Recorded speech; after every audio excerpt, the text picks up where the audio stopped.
Introduce yourself. I am Doug Walker. I have a character called Nostalgia Critic on a YouTube channel called Channel Awesome. And so, short answer, how long have you been the Nostalgia Critic? I've been doing the Nostalgia Critic for 12 years. Does it ever get any like stale or anything? There was early on, I think 4 years in roughly, we tried retiring him because we thought exactly that. We thought it was getting stale and there's not enough time to find new stuff. But when we did that, I sort of started to get the second wind, and I found there was like new ways of doing it, new ways of doing reviews. So I came back with the understanding that we would have like kind of 2 weeks to do like these bigger reviews and get a cast and do the review in song, do the review in stories, do it in characters, like find new ways to do it. And that really brought up like just this brand new energy and like these new kind of options and opportunities for it. All right. So Godzilla is one of my favorite reviews. Okay. Just because the top of this joke, you're just like, whatever. That's a lot of fish. Oh my god, dude. So my friend at work is like obsessed with kaiju and Godzilla. And every day I just go, that's a lot of fish. And he's like, yep. And I was like, I hate that line. That was the thing. That was the thing. So what review do you think you enjoyed the most in the last couple of years? Like, what sticks out in your head? The one I love most, it was a pretty recent one too, Nutcracker 3D. Or as people call it, Nazi Nutcracker, because that was a smart idea. I love it because not only was just the film so amazingly bad, but it kind of had like all the people I love to work with in there, and just like it had like anyone I asked for a cameo pretty much said yes. I was thinking like, okay, I'll get half the people I'm asking who will say yes, and pretty much like almost everybody said yes to it. There's one or two it's like, oh, I'm sorry, I'm out of town, whatever. But so it's just one of those reviews where not only is it super funny and super creative, and I also drew attention that I didn't say the F word a whole year in that, but there's just kind of like this nice feeling in it of like just all these people I love to work with, and that was really, really nice. Okay, so what's it like working with Dante Bosco? Because he seems like a really chill dude. You know, it's funny you said that because that's one of the people who couldn't make it in the video. It's like, I'm so sorry, I can't make it and stuff. So he was already on my mind. I'm like, yeah, that's like one of 2 people that couldn't make it. But no, he is like a legit, really cool guy. Like, I don't know, you see him in interviews and stuff like that. That's him. He's like really cool and really nice. He loves like talking with anyone. Like if you're just like, you know, hi, my name's Doug, it's like, Doug, that's a cool name. Now I remember hearing like your dad was in the Navy, right?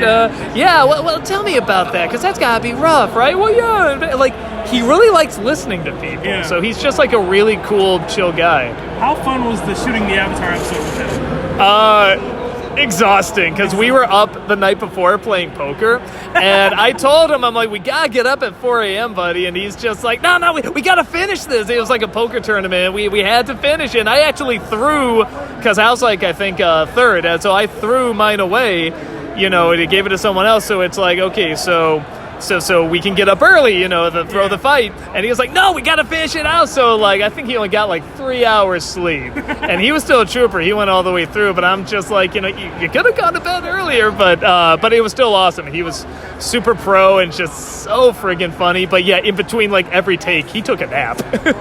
So tell me how you guys got to, like, not essentially trash a bookstore, but got to film in a bookstore. Like, what was that like? How'd you guys get that going?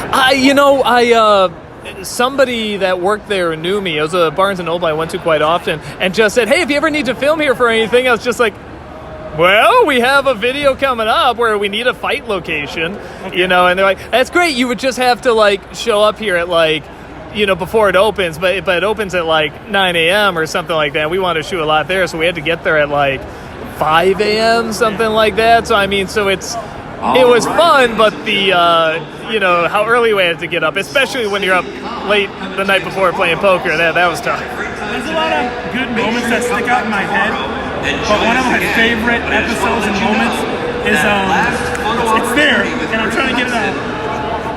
I was just thinking of it, it's gone now. Oh, the Purge episode. Oh, yeah, that was fun, man. How did you get the voice of Pinky in the Brain? I was already friends with them from a con previous, and I knew they already kind of liked at panels and stuff. They would make fun with the characters and like swear at each other and stuff like that. So I pretty much just said, "Are you down for doing it on video? I mean, it only take a minute to film. I have the lines ready to go." And he said, "Yeah, sure," and just went from there. It was, surprisingly easy. So one thing I love about the critic is everyone's around him is an idiot. Oh, he's pretty stupid too. Yeah, he's stupid too, but he seems like the smartest person in the room without being the smartest person in the room. How do you play that? How do I what? How do you play that? Oh, and that's the stuff I love to do the most. I love to do any comedy where I'm annoyed, I'm jerky, I'm cranky. I mean, that's just, and it creates a great conflict. So, yeah, it's just, I don't know, it's like playing Daffy Duck. It's like, that's just the character I love to play and I love to act big around. So, yeah, with fun. That's the best way to play it. So, one thing I noticed about a lot of your recent videos in the last in the last year, you're very big on like shedding light on charity work. Yeah. How did that come about?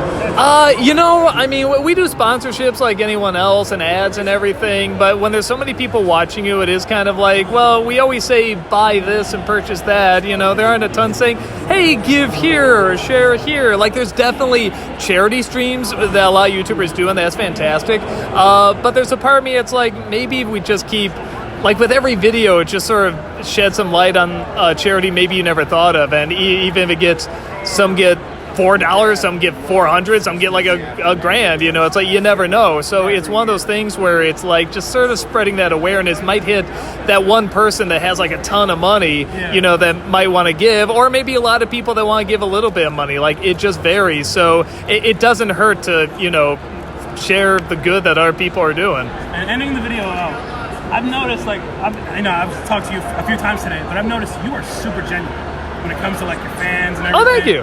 So what was your first real, you go to a convention to meet your fans? What was that first moment like, where you see the line waiting for you, or a few people who recognized you? I was really bad at first at accepting people that liked you, that recognized me, I should say. Somebody would recognize me at a con, I didn't know how to accept it.